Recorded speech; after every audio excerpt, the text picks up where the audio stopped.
Searching for the perfect lace veil for your wedding dress can be kind of overwhelming.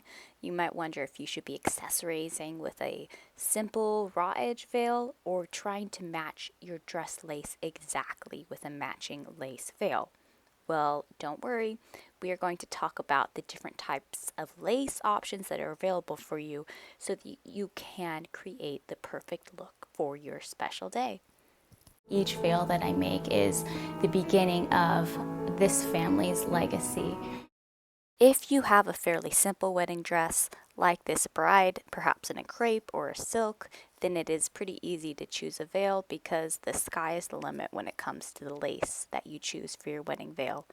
But if you have a lace dress like this bride, then you want to make sure to bring in one or two motifs that are complementing the lace used in your wedding gown into the wedding veil itself, so it all looks like it complements effortlessly.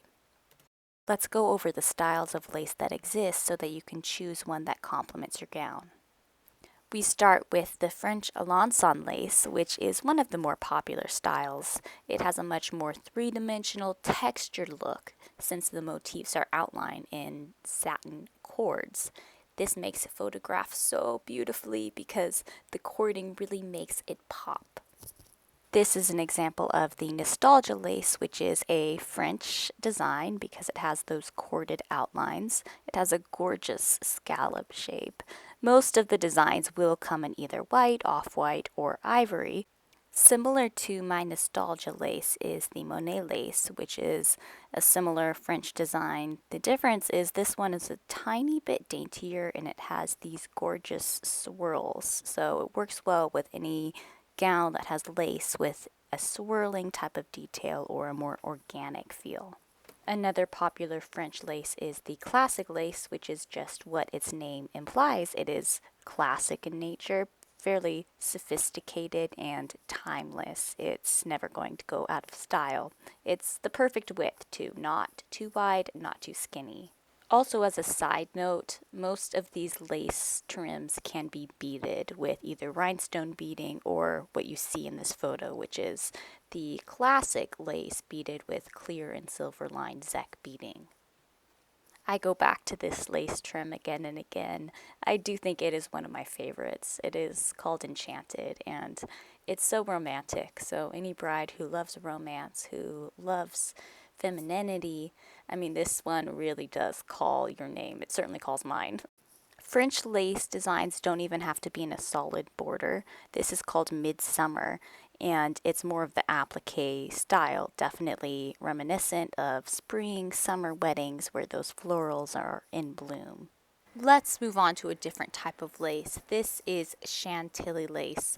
As you can probably see from this video, it is super sheer and light, and it is crafted from fine thread. It does not have cording, so it is designed to be incredibly lightweight and flowy. It has a super fine net background that provides a subtle yet very stunning effect. In fact, it is so fine that oftentimes it's not even used for the edging of veils. It's often used for the center of veils instead of a totally plain sheer tulle. It's used for the center of the veil as shown in this photo here.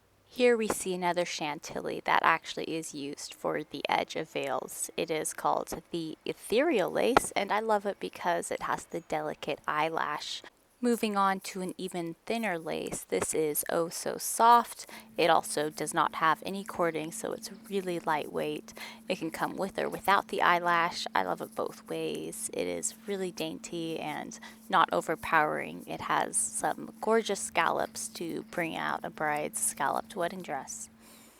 Moving on to a third style of lace called the Venice lace. This is much heavier, it's a little bit more chunky. It works really well if you are more bohemian or you want something that looks like a garden statement piece on your wedding day. It is pretty distinctive because it doesn't have that background tulle that almost all of the other lace trims have. So it gives more of a crocheted or just alternative style. It's definitely different from what is normally seen on classic wedding dresses. Moving on to chic lace, which is a Venice. I happened to add on colored pearls just because this bride was a little bit of a unique woman. Let's just put it that way. She wanted some colors to really liven it up, but it doesn't have to be done with the pearls. This is also Venice lace, even though it is a little bit of a thinner scallop. It still is Venice, which you can tell because it doesn't have any of the background netting. This happens to be attached to combs because the bride wanted it to lay really flat on top of her head.